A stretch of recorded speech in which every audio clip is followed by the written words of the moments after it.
Hallo und herzlich willkommen zu einem neuen Video auf meinem Kanal Eddie's Smart Home. Im heutigen zweiten Teil der Videoreihe Nginx Proxy Manager möchte ich mich um das Thema Nginx Proxy Manager Einstellungen kümmern. Das heißt, was für Einstellungen müsst ihr vornehmen, damit ihr den Nginx Proxy Manager sicher betreiben könnt. Also, falls euch das Thema interessiert und ihr wissen wollt, wie ihr die Einstellungen vorzunehmen habt, damit das Ganze sicher läuft, dann bleibt dran. Nach einem kurzen Intro geht's los und denkt dran, falls euch das Video gefallen oder geholfen haben sollte, würde ich mich über einen Daumen hoch und ein Abo sehr freuen. Und nicht vergessen, die kleine Glocke zu aktivieren, damit ihr benachrichtigt werdet, sobald ein neues Video zum Thema IO Broker, Proxmox oder was auch immer online ist. In diesem Sinne, viel Spaß mit dem Video. Bis gleich.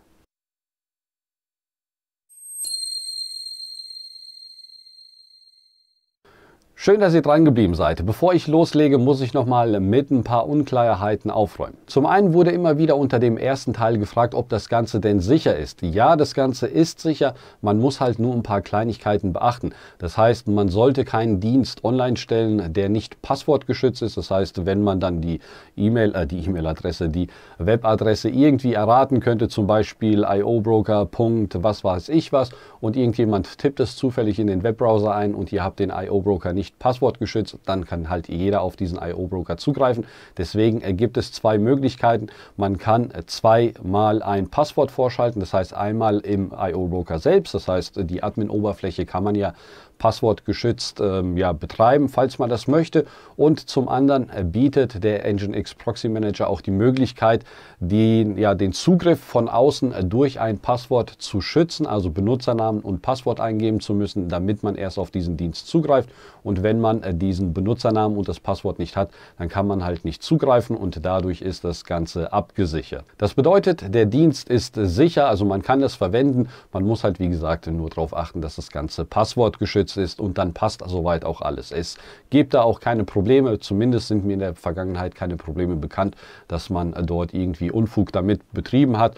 Deswegen sollte das soweit alles in Ordnung sein. Dann kam immer wieder die Frage auf, wieso man denn kein VPN benutzt oder wofür man dann überhaupt den Nginx Proxy Manager benutzen muss, wenn man schon einen VPN bei sich in Betrieb hat. Das ist im Endeffekt relativ einfach. Stellt euch vor, ihr geht zu irgendeinem Freund oder was auch immer und wollt dort schnell mal, wieso auch immer, auf euren iobroker, auf Plex oder was auch immer zugreifen.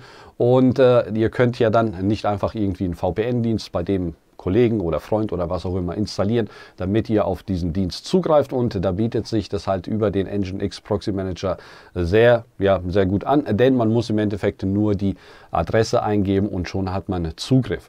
Anderes Beispiel, wenn ihr irgendeinen Dienst auf dem Handy, auf dem Fernseher oder was auch immer habt und ihr wollt von dem Fernseher, von dem Tablet oder was auch immer drauf zugreifen und habt keine Möglichkeit, einen VPN-Tunnel zu installieren oder eine VPN-Software zu installieren, dann ist es auch dort wieder sehr einfach, auf diesen Dienst dann zuzugreifen, falls man den über Nginx erreichbar gemacht hat. Ganz wichtig, ihr solltet jetzt auch nicht anfangen, euer komplettes Netzwerk über Nginx freizugeben, sondern ihr solltet euch ein paar Gedanken machen, was braucht ihr, was könntet ihr gebrauchen, und dann gebt ihr halt auch nur das frei und jetzt nicht einfach wild hergehen und alles Mögliche freigeben, obwohl man es nicht braucht, denn dadurch besteht halt die Gefahr, dass doch irgendjemand irgendwie drauf auf eure Instanzen zugreift und dann irgendwelchen Unfug treibt. Deswegen beschränkt euch auf das Nötigste und gebt nur das Nötigste frei, und dann sollte es, wie gesagt, keine Probleme mit der Sicherheit geben. Okay, dann würde ich sagen, gehen wir jetzt an den Computer und ich zeige euch, wie ihr das Ganze jetzt am Computer einzustellen habt, damit das Ganze zuverlässig und sicher funktioniert. Okay, bevor wir loslegen, benötigen wir noch ein paar Domains bzw. ein paar Subdomains, je nachdem wie viele Geräte oder Dienste ihr von außen hinter Nginx oder mit Nginx erreichen wollt, braucht ihr mehrere oder weniger Subdomains. Eure Domain besteht ja normalerweise aus 3 Teilen bzw. eure URL. Zum einen aus der Information, was für ein Protokoll ihr verwendet, dann aus der Top-Level-Domain bzw. eure Second-Level-Domain. Die Top-Level-Domain ist zum Beispiel org, de oder was auch immer, und die Second-Level-Domain ist in unserem Fall hier in diesem Video DuckDNS, denn ich verwende den Dienst DuckDNS, um das Ganze hier zu zeigen, wie das Ganze funktioniert. Neben der Second-Level-Domain benötigen wir auch noch die Third-Level-Domain oder die Subdomain, und diese Subdomain ist etwas, was ihr euch selber ausdenkt, also zum Beispiel IO-Broker Eddy 123 oder was auch immer. Die muss halt frei sein, das heißt, es darf niemand diese Domain schon beanspruchen. Das heißt, ihr könnt jetzt nicht einfach hingehen und sagen, ich verwende iobroker.duckdns.org, denn irgendjemand war schon schneller wie ihr oder wie ich und hat sich diese Subdomain schon gesichert. Deswegen müsst ihr eine auswählen, die einzigartig ist, die es bei DuckDNS noch nicht gibt. Das heißt, irgendwie sowas IO-Broker Eddy 12344. Die ist, denke ich mal, auf jeden Fall frei, sehen wir aber gleich nochmal. Also daraus besteht normalerweise eure URL, das heißt einmal aus dem Protokoll, dann der Top-Level-Domain, das heißt de, org oder was auch immer, der Second-Level-Domain und dann der Third-Level-Domain beziehungsweise eurer Subdomain, die ihr frei wählen könnt. Okay, also um loslegen zu können, benötigen wir also diesen DuckDNS-Dienst. Es gibt auch noch andere Dienste, es gibt dieses NoIP oder DDNSS oder wie auch immer das heißt. Dort könnt ihr euch auch Subdomains sichern. Der einfachste Weg ist DuckDNS und ich benutze den jetzt schon seit einiger Zeit und hatte damit noch nie Probleme, war immer erreichbar und kann ich jedem nur empfehlen. Falls ihr sowas wie Wildcards haben wollt, die gibt es, soweit ich mich erinnere, bei DDNSS.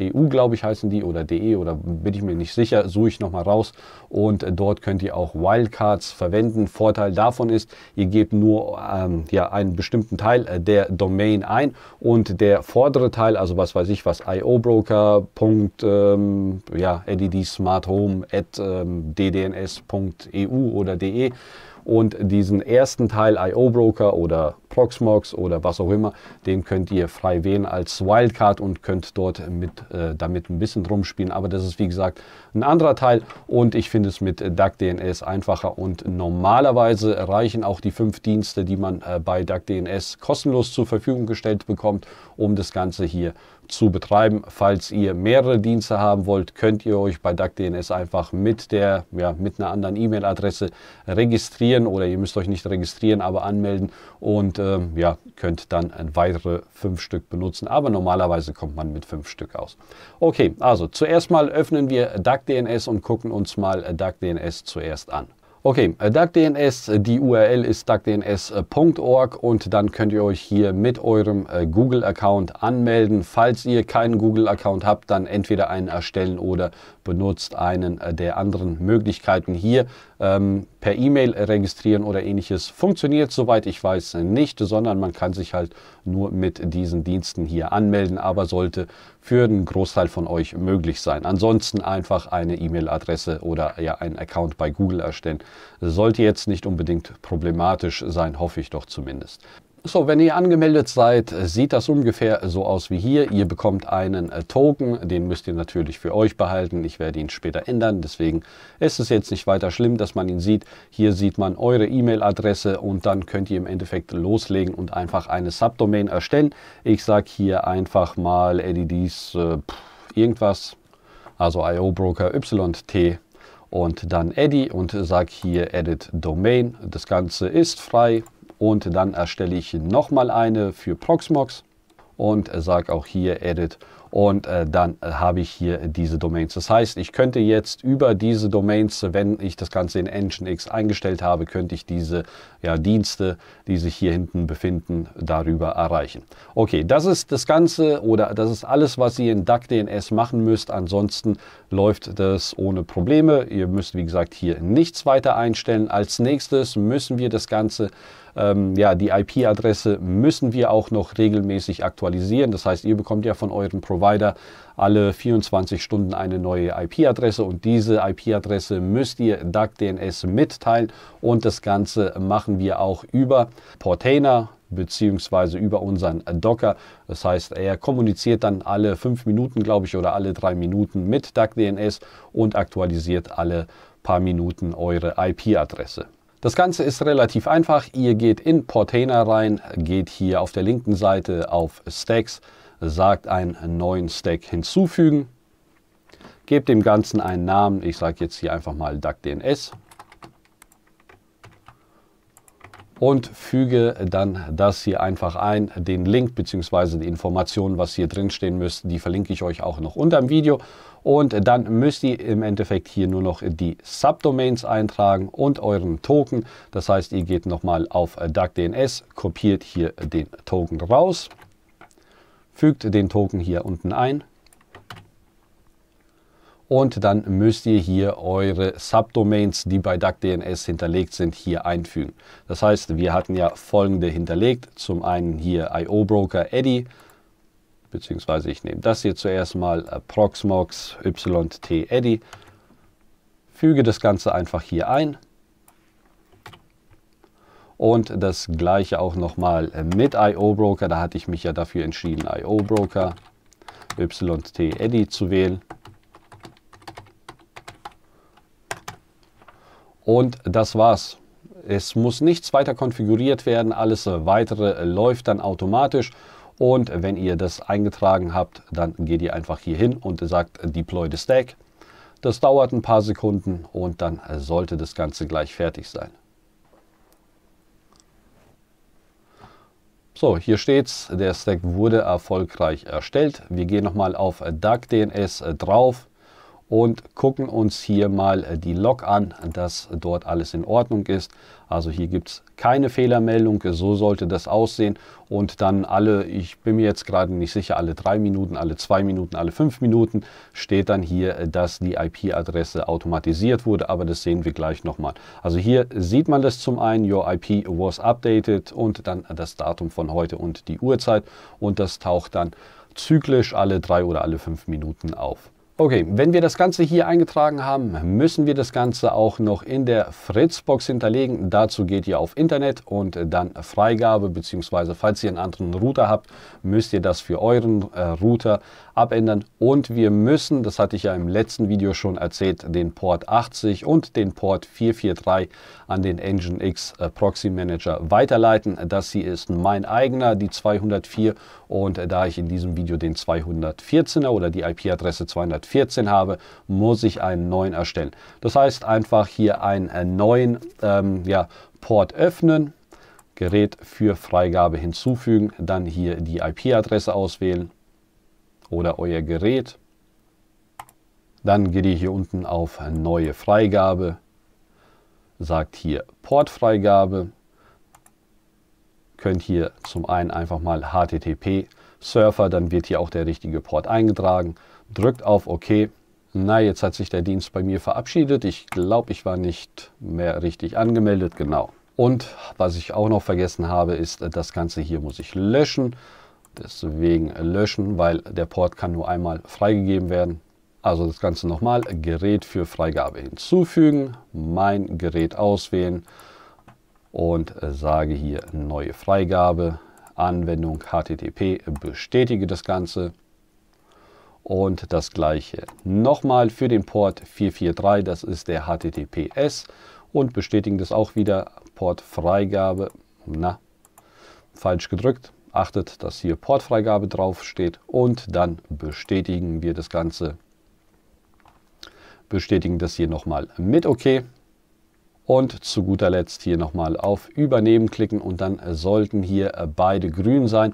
Falls irgendetwas nicht funktionieren sollte, einfach mal ein Neustart der Fritzbox und dann sollte es definitiv funktionieren. Jetzt haben wir die Ports 80 und den Port 443 von außen erreichbar gemacht. Das heißt, wenn ihr von außen mit dem Port 80 reinkommt, dann werdet ihr automatisch an den Nginx weitergeleitet. Das heißt hier an diese IP-Adresse. Okay, das hätten wir auch gemacht. Das müsst ihr, wie gesagt, für euren Router nachstellen, falls ihr keine Fritzbox habt. Und jetzt gehen wir zum Nginx Proxy Manager. Zuerst mal testen wir das Ganze und sagen hier Edit Host. Hier tragen wir den Domain-Namen ein. Das heißt, in unserem Fall war es das ja der IO-Broker. Bestätigen das Ganze. Hier geben wir jetzt die IP-Adresse des IO-Brokers ein, beziehungsweise des Dienstes, den ihr hinter diesem Namen betreibt. Oder also falls ihr Proxmox betreibt, dann gebt ihr Proxmox. Falls ihr Nextcloud, gebt ihr die IP-Adresse von eurem Nextcloud-Dienst und so weiter und so fort. In meinem Fall, wie gesagt, jetzt der IO-Broker. Denkt an den Port Und beim I/O Broker ist es wichtig, hier diese WebSockets zu aktivieren, ansonsten funktioniert das Ganze nicht. So, HTTP, der I/O Broker ist bei mir per HTTP erreichbar, falls er bei euch per HTTPS erreichbar sein sollte oder der Dienst bei euch über HTTPS erreichbar sein sollte, dann müsst ihr das hier natürlich abändern. Bei mir bleibt es so, hier bei Custom Location kommt nichts rein. Bei SSL, wir müssen jetzt ein SSL-Zertifikat beantragen, gehen hier auf Request a New und dann macht ihr noch den Haken hier bei Force SSL bei HTTP und das hier könnt ihr auch nochmal absichern. Das sind einfach ein paar Sicherheitsfeatures, damit es keine Angriffe gibt und damit immer SSL verwendet wird, also damit ihr immer nur per HTTPS zugreifen könnt. So, das ist die E-Mail-Adresse, die ihr eintragen müsst, damit Let's Encrypt euch benachrichtigen kann, falls das Zertifikat abläuft. Und dann sagt ihr hier, dass ihr die Lizenzvereinbarungen bestätigt oder akzeptiert und sagt einfach hier mal Save. So, es gab keine Fehlermeldung, das heißt, es ist alles gut gelaufen und wenn ihr jetzt hier draufklickt, das hatte ich ja im letzten Video schon mal gezeigt, dann gelangt ihr auf euren I/O Broker. So, das gleiche machen wir jetzt auch nochmal mit Proxmox, das heißt, ich füge hier nochmal Proxmox hinzu, trage hier die IP-Adresse von Proxmox ein, von meinem Proxmox-Dienst. Macht das Ganze hier wieder rein. Proxmox braucht keine WebSockets, soweit ich mich erinnere. Dann auch hier wieder Custom Location kommt nichts rein und hier ein neues Zertifikat beantragen. Auch hier wieder die Haken, die mache ich standardmäßig immer rein, bestätige das Ganze und sage dann wieder Save. So, das sollte jetzt nicht passieren, dass dieser Internal Error kommt. Mal gucken, ob hier alles passt. Und hier hatte ich vergessen, das ist nicht HTTP, sondern HTTPS. Es kann sein, dass WebSockets auch noch müssen, aber wir testen es jetzt mal so, bin mir nicht sicher. Ja, jetzt sagt er, dass schon ein Zertifikat beantragt wurde. Und was sehen meine Augen, hier habe ich auch noch die Adresse falsch geschrieben. Okay, nochmal. So, der Rest sollte aber stimmen. Versuchen wir es nochmal, das passt. Und sagen hier nochmal Save.